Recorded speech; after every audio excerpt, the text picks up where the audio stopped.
আসসালামু আলাইকুম রহমতুল্লাহি বরাকাতু। আশা করছি আপনারা ভালো আছেন, ইনশাল্লাহ আমিও ভালো আছি।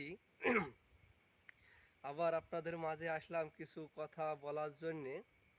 তো কথা হচ্ছে, এক লোকের আপনার একটা দোকান ছিল।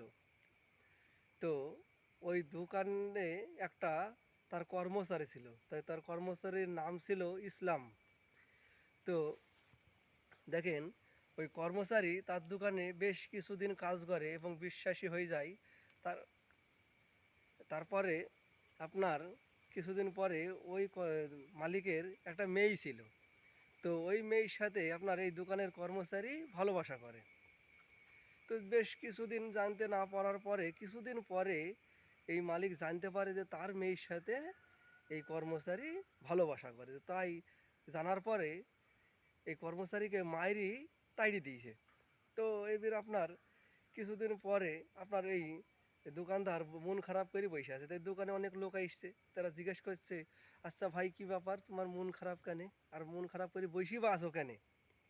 তো বলছে, আমার দোকানে কর্মচারী ছিল, তাকে বুঝলেন তো, বলছে ভাই তোমার দোকানে যে ইসলাম ছিল সে কোথায়, কর্মচারী ইসলামটা ছিল সে কোথায়? বলছে তাকে আমি মাইরি তাড়ি দিয়েছি। তো বলছে কেন? বলছে আমার মেয়ের সাথে ভালোবাসা করার জন্য। তো বলছে তোমার মেয়ে শান্তি কোথায়? বলছে আমার মেয়েও শান্তি নাই, তার সাথে চলে গেছে, এরকম কথা বলছে।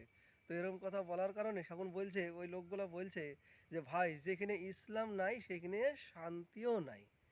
তাই ভাই, এটা বাস্তব সত্য কথা, যে যেখানে ইসলাম নাই সেখানে শান্তিও নাই। তাই কথাগুলো ভালো লাগলে ইনশাল্লাহ আমার জন্য দোয়া করবেন এবং আপনারাও ভালো থাকবেন, ভিডিওটা আগে বাড়াবেন।